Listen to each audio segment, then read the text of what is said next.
Uma área dividida. De um lado, tudo ok. Do outro, o retrato do abandono. Estamos falando da linha vermelha em São Vicente, alvo de inúmeras reclamações na cidade. Linha vermelha é um dos principais corredores viários da cidade. Neste trecho, um lado da pista está arrumado. Asfalto, sinalização de solo, tudo certinho. Mas do outro, o cenário muda completamente. Essa rua aqui é demais, muito buraco. Daqui até o semáforo ali, ó, no final ali é só buraco, só buraco. Não tem condições isso aqui. Tá ridículo. Pois é, passar por aqui é um exercício de habilidade ao volante. Desviar, passar bem devagarinho. Se não tomar cuidado, pode ter prejuízo. Pneu furado ou coisa pior. Difícil se conformar com essa situação. Fizeram uma pista que estava muito boa e essa que está muito ruim, não mexeram em nada. Pelo contrário, cada dia que passa está pior. Como é que o senhor se sente como cidadão que paga imposto vendo essa situação? Lesado pela prefeitura, a qual faz esse trabalho. Você acha que o pessoal cuida disso aqui como deveria? Não cuida não. Cuidado do lado de lá e do lado de cá tá parado há mais de 2 meses e ninguém faz nada. Aí fura pneu, estoura pneu, corta pneu dos carros. Agora estamos em outro trecho da linha vermelha, um pouco mais adiante. Aqui mais problemas. Em alguns lugares, lixo e entulho se acumulam. E as calçadas? É buraco por toda parte. Difícil de caminhar por aqui. E em vários pontos não há muretas de proteção. Olha só a situação que a gente encontrou nesse ponto aqui. Além da calçada estar toda destruída, como vocês acabaram de ver, vou pedir para o cinegrafista Leandro Delpec mostrar outra situação aqui. Mostra aqui, Leandro, olha. Não tem mureta e aquele pedaço da mureta ali que restou ameaça cair. A impressão que dá é que pode desabar a qualquer momento. Um perigo. E dentro do canal dá para ver mais um pedaço de mureta que caiu e ficou por aqui mesmo. Os moradores dizem que a região deveria receber mais cuidados. Essa situação é um desrespeito. Eu acho que isso é um descaso total. Como é que a senhora se sente como cidadã, que paga impostos, vê uma situação dessa aqui há muito tempo acontecendo? Lesada. Porque o dele não falta. Só o nosso aqui que falta. Em nota, a Prefeitura de São Vicente informou que a repavimentação da linha vermelha já foi iniciada, mas devido à greve dos caminhoneiros e os períodos de chuva, houve atraso no andamento do cronograma. Os serviços vão ser retomados assim que o tempo melhorar. A Secretaria Estadual da Saúde decidiu ampliar a vacinação contra a febre amarela. Foram incluídas 190 cidades do ABC, Vale do Paraíba e Baixada Santista que estavam fora da recomendação de imunização. O número de casos caiu 75%, mas o registro de mortes de macacos mostra que o vírus ainda circula em São Paulo. A dor da perda de um filho deve ser imensurável. Só mesmo quem passa por uma situação tão triste pode, talvez, dimensionar o tamanho do sofrimento. Para seguir em frente é preciso ter coragem e principalmente contar com a ajuda. O grupo Lado a Lado presta gratuitamente um serviço que é bem maior que um trabalho social. É um gesto de amor ao próximo. A dor incompreensível de quem perdeu o filho caçula em um acidente de carro há 7 anos. É sempre no meu canto sozinha, chorando sem ninguém ver, andando na praia, chorando, fazendo minhas orações com meu filho surfava, ele amava a praia. A tristeza de quem perdeu a única filha que desistiu de viver. Tava namorando, morava em São Paulo, que era o sonho dela, último semestre da faculdade, né? Então, para mim, foi um baque muito grande. As lágrimas de uma mãe que perdeu o filho adotivo em um acidente de moto. Meu único filho, meu maior presente, Rafael, com 28 anos. A força de um pai que perdeu uma das filhas que tanto amava e criou coragem para falar sobre suicídio. É uma dor sem nome. Quando um filho perde um pai e uma mãe, ele é órfão. Quando alguém perde o marido, a esposa é viúvo. Mas quando a gente perde um filho, não tem nome, em nenhuma língua. Porque isso é uma coisa que não se admite, né? É uma inversão. No decorrer desses anos, eu soube de pessoas que eu salvei. Fui abraçado já por uma jovem da idade da minha filha, na época com 18 anos ainda. Tem uma outra também que eu sei que está salva agora. que ironicamente ela nasceu no dia que minha filha morreu, 13 de março, uma ironia do destino. E está aí se tratando, né? Mantendo-se viva, já tinha tentado se matar 3 vezes. Desde que o grupo Lado a Lado foi criado há menos de um ano, cerca de 70 pessoas já participaram dos encontros. Uma vez por mês, eles se reúnem para falar da perda, compartilhar experiências, numa ajuda mútua, para que eles consigam seguir adiante sem deixar com que a tristeza tome conta de suas vidas. Isso aqui está me ajudando demais. Demais. Eu agradeço, tenho uma gratidão muito grande por conhecer cada história, cada pessoa que vem aqui. Juliana, que também perdeu um filho e hoje está à espera da Lara, foi quem teve a ideia de criar o grupo de apoio para ajudar almas sofridas que buscam uma palavra de conforto e de carinho. Meu primeiro filho, meu primogênito, Henrique, ele nasceu prematuro, de 34 semanas, e aí ele veio a falecer com 8 dias. Mas o grupo ele veio surgir muito tempo depois, por conta da nossa sensibilização com a situação de uma mãe amiga nossa, participante de um grupo desses que a gente tem, né, de redes sociais. Ela perdeu a filha dela também, com poucas horas de vida. E aí a gente pensou, por que não ajudá-la? Então a gente criou um grupo paralelo para poder dar apoio para ela. E depois disso a gente pensou, por que não ajudar outras mães? Porque não existia nada parecido aqui em Santos. Então a gente pensou em criar esse espaço mesmo para dar voz às mulheres, aos homens, a todo mundo que foi impactado por uma perda. Vários profissionais se dedicam voluntariamente. A gente faz um encontro por mês, sempre nesse espaço no Lobo Estúdio.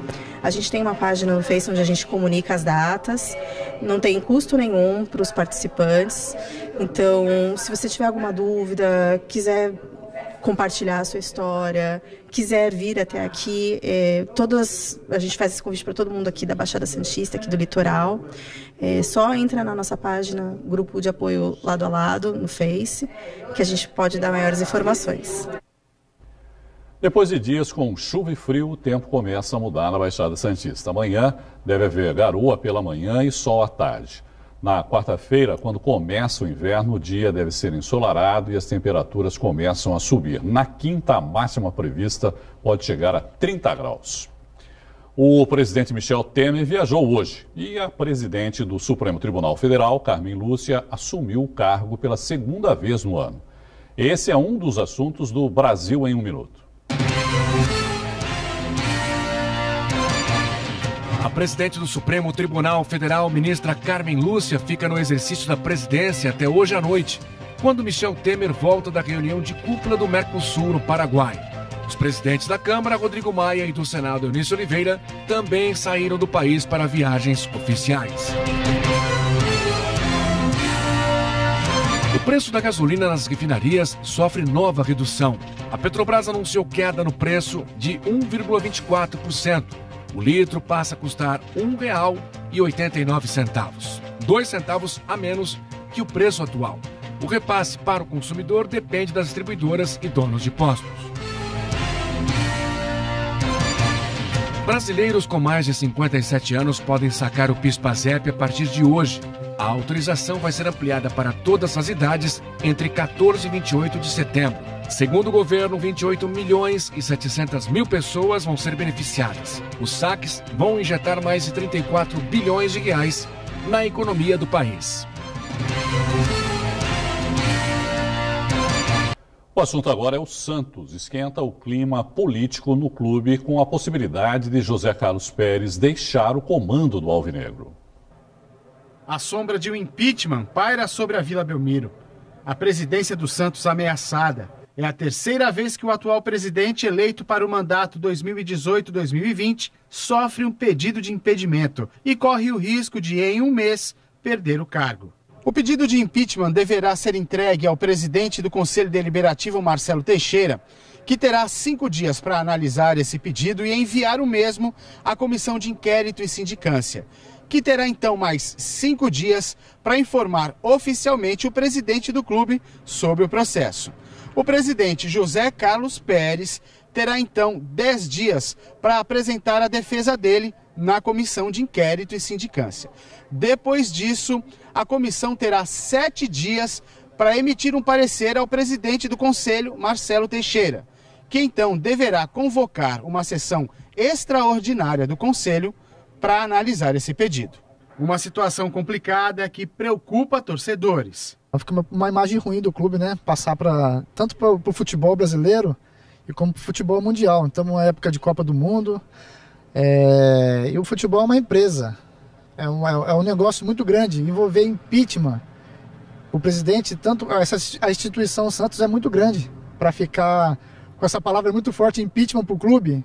E vamos fazer o Santos crescer e ir para frente, não regredir. O Santos tem que crescer. É muita coisa envolvida, acho que se for por uma causa justa, tiver que ser, tem que ser haver o impeachment, sim. Bom, para falar mais sobre esse novo pedido de impeachment do presidente do Santos, o Caderno Regional recebe o conselheiro e líder dessa representação, Esmeraldo Tarquínio Neto. Esmeraldo, boa noite, viu? Obrigado por participar aqui com a gente. Existe essa possibilidade realmente de o presidente ter que deixar o cargo dentro de 30 dias, Esmeraldo? Depende, Ineu, pelo seguinte, na realidade você tem, como o Fabiano mesmo falou, esse prazo de 5 dias a mesa remete para a comissão tem mais 5, o representado tem 10 e a comissão tem 7, então daria 27 dias no total isso. Mas não sei exatamente que tipo de defesa ele vai tentar criar para apresentar. Então, esse é o trâmite, na realidade. Trâmite. Depois disso, o presidente da mesa, o presidente Marcelo Teixeira, tem um prazo para convocar a reunião do Conselho. Isso, claro, depende se a Comissão de Inquérito e Sindicância aprovar esse pedido, receber esse pedido. E depois o presidente convoca a reunião e no plenário os conselheiros decidirão se o impeachment será aceito ou não. E a partir daí o presidente Marcelo Teixeira convocará uma Assembleia Geral. Portanto, quem decidirá se o presidente do Comitê de Gestão será ou não retirado do cargo em razão das infrações que ele cometeu frente ao Estatuto, será o associado do Santos Futebol Clube. A decisão final fica com o associado, então? A decisão final será do associado. Agora, o que motivou esse pedido de impeachment? O presidente do Comitê de Gestão, ele é sócio de uma empresa que cuida de atletas, que promove atletas, que tem ali uma atividade voltada para esportes em geral. E o Estatuto do Santos, no parágrafo 3º do seu artigo 61, proíbe que qualquer membro do Comitê de Gestão seja sócio de pessoa jurídica que cuide ou que desenvolva essas atividades. Portanto, ele infringiu o Estatuto, isso não há o que falar. Porque haveria, inclusive, um conflito de interesses nesse caso, é mais ou menos isso. Sem dúvida nenhuma. E ele diz que a empresa nunca teve atividade e tal. Isso não importa, o fato dela ter ou não tido atividades. Por quê? Porque, na realidade, ele infringiu no dia em que ele tomou posse. Porque ele teve entre a data da proclamação dos resultados e a posse, ele teve quase um mês. Ele poderia ter ido à junta comercial e solicitado, pura e simplesmente, o encerramento da empresa ou a alteração do contrato social, a saída dele como sócio e a redistribuição das cotas. Não fez isso.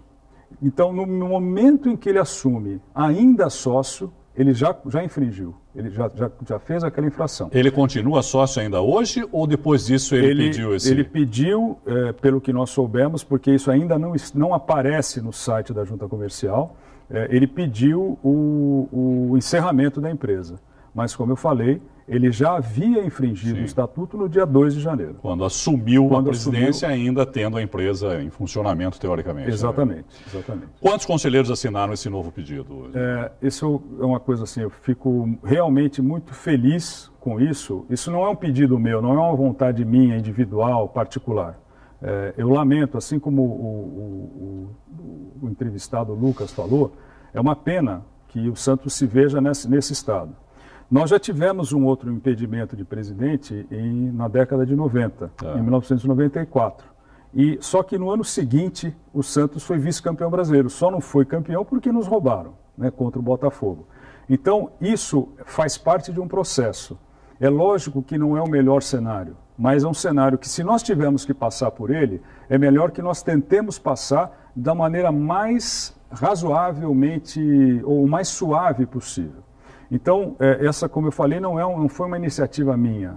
A gente conversa com os conselheiros E nós chegamos, quando nós fizemos o protocolo agora no final da tarde, nós chegamos a 100 conselheiros. Nós temos um universo de 300 e poucos conselheiros.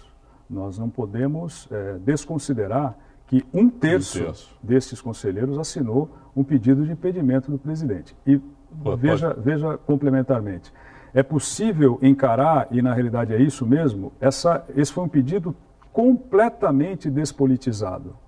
Por quê? Porque nós temos 2 membros natos, o ex-presidente Otávio Adegas e eu, 36 conselheiros efetivos, que são aqueles que, independe de quem ganha a eleição, eles continuarão conselheiros efetivos. Como o nome diz, são efetivos. Como são efetivos. E membros das 3 chapas que concorreram na eleição do ano passado e que elegeram conselheiros. Não dá para dizer que é um movimento político, no caso, se fosse uma chapa só, por exemplo, entrando com esse pedido de representação. Exatamente. Esse é o terceiro pedido, na realidade. Como é que está a situação dos outros 2 pedidos de impeachment? O primeiro deles me parece que está paralisado. O segundo deles foi protocolado na quarta-feira da semana passada, então ainda está no prazo do encaminhamento da mesa para a comissão de inquérito de sindicância, e esse terceiro nosso, que foi protocolado hoje, que acredito que nos próximos 5 dias, como bem diz o estatuto, deve ter andamento. Então, ao que eu saiba, o primeiro está suspenso, o segundo deve ter sequência agora nessa semana e o nosso no decorrer também dessa semana. Caso o presidente seja impedido de continuar, quem assume a presidência do Santos Futebol Clube? Isso é importante esclarecer, porque esse pedido é um pedido de impedimento do presidente do Comitê de Gestão. Porque quem cometeu a infração foi o presidente do Comitê de Gestão. A pessoa do presidente. Do presidente. Não se estende ao vice-presidente ou a qualquer outro dos membros do Comitê de Gestão, né? Então, quem assumiria, no caso da aprovação da Assembleia, seria o vice-presidente, muito provavelmente. Porque eu li alguma coisa a respeito, acho que em outro pedido, então, que nem o vice assumiria. Teve essa situação? Eu confesso para vocês, e seus telespectadores, que eu não li os outros pedidos. Eu sei do teor deles, não sei se isso foi pedido, né? O nosso pedido não diz respeito exclusivamente ao presidente. Aí, nesse caso, então, o vice-presidente, o Miguel Rolo, no caso, assumiria isso? Eu creio que sim, porque como essa é uma situação, infelizmente, nova para o clube, nós não temos ali a experiência do procedimento, né? Mas a lógica é essa. Inclusive, se dentro dessa bombástica participação de conselheiros nesse pedido, o presidente do Comitê de Gestão pedir a renúncia, aí a mesa vai ter que estudar ali como é que vai ser feito, porque a renúncia, em tese, ela não prescindiria da realização da Assembleia Geral. O vice-presidente poderia assumir. Mas isso é uma tese apenas, é uma teoria. Então, aí a mesa, vai caber à mesa, Irineu, definir quais são os procedimentos que serão tomados à frente a partir ou a renúncia em razão desses pedidos, ou eventualmente quando se for levado ao plenário e à Assembleia Geral decide. Tá. Né? Se for feito de outra forma, aí a mesa vai precisar estabelecer o rito específico. Agora, independente de qualquer coisa, claro que se houve algum tipo de irregularidade ou se está acontecendo alguma irregularidade, isso tem que ser investigado, né? Claro. Faz parte do jogo isso, não é? E quem também está sendo acusado de alguma maneira terá toda a oportunidade de se manifestar e de se defender. Lógico. Mas isso é ruim para o clube, como você mesmo já citou, né, Esmeralda? Quer dizer, até que ponto isso acaba afetando o desempenho do Santos dentro do campo? Veja, é um fato que isso faz mal para a imagem do clube, sem dúvida nenhuma. Mas também é importante lembrar, Irineu, que nós temos, eu falei há pouco, quando houve o outro impedimento na década de 90, sim, o Santos ganhou o campeonato em 95. Em 82 houve uma renúncia de um presidente e em 83 o Santos foi vice-campeão brasileiro e em 84 campeão paulista. Portanto, estas coisas servem muitas vezes para dar uma chacoalhada no ambiente, dar uma chacoalhada no cenário. Eu não vejo isso como uma coisa ruim. Realmente eu não vejo como uma coisa ruim. Por outro lado, eu também tenho que levar em consideração que quando o presidente comete o que vem cometendo, e aí não só sob o ponto de vista dessa infração ao estatuto, mas também os problemas que têm sido apresentados na área da gestão do clube, isso precisa ser revisto, porque, ora, a imagem do clube pode ficar muito pior se, imagine, se houver um desastre do Santos não conseguir evoluir nessa segunda fase do Campeonato Brasileiro e chegar onde se sabe, onde a gente não quer que o Santos chegue. Que não é o desejo de ninguém, né? Ninguém. Obrigado, viu, Esmeraldo? Uma boa noite para você. Muito obrigado, Elinei. Um abraço. A nadadora da Unisanta, Ana Marcela Cunha, venceu a 4ª etapa do Circuito Mundial de Águas Abertas, disputada sábado na Hungria. Ana Marcela é a nova líder isolada da competição com 60 pontos. Ela faturou ouro para o Brasil ao completar a prova de 10 quilômetros em 2 horas, 5 minutos, 53 segundos e 1 centésimo. Vamos falar de Copa do Mundo. O Brasil estreou ontem com um empate, 1-1 contra a Suíça. Aqui na Baixada Santista, moradores acompanharam ansiosos a partida. Veja na reportagem de Beni Coquito Filho. A cada 4 anos, as ruas do país ganham essa decoração verde e amarela. E momentos antes do jogo, ainda era possível comprar de tudo um pouco para animar a torcida. A camiseta, trabalhamos com bandeirinha de carro, capô, de retrovisor, com tudo. Aqui nessa casa em Santos não faltava empolgação. Brasil, Brasil, Brasil! Nesse bar, o clima também era igual. Todo mundo de verde e amarelo para torcer para a seleção. Brasil e Suíça só se enfrentaram uma única vez em Copa do Mundo. Foi na de 50, também na fase de grupos. E quase 70 anos depois daquele 2-2 aqui no Brasil, a expectativa, é claro, era de uma vitória. O Brasil ganha o jogo, o Brasil acho que vem numa sequência boa, então a expectativa para o jogo é bastante positiva. 2-0 Brasil. Vai ser um jogo fácil, tranquilo? Vai ser um jogo tranquilo, fácil. Eu sou bem otimista, tô com a amarelinha, né? Então hoje é 7-1 Brasil. Vamos massacrar, vai ser sem moleza. Vamos fazer só o de honra no finalzinho só. 7-1? O Brasil até começou vencendo. Felipe Coutinho abriu o placar logo aos 20 minutos. Festa dos torcedores.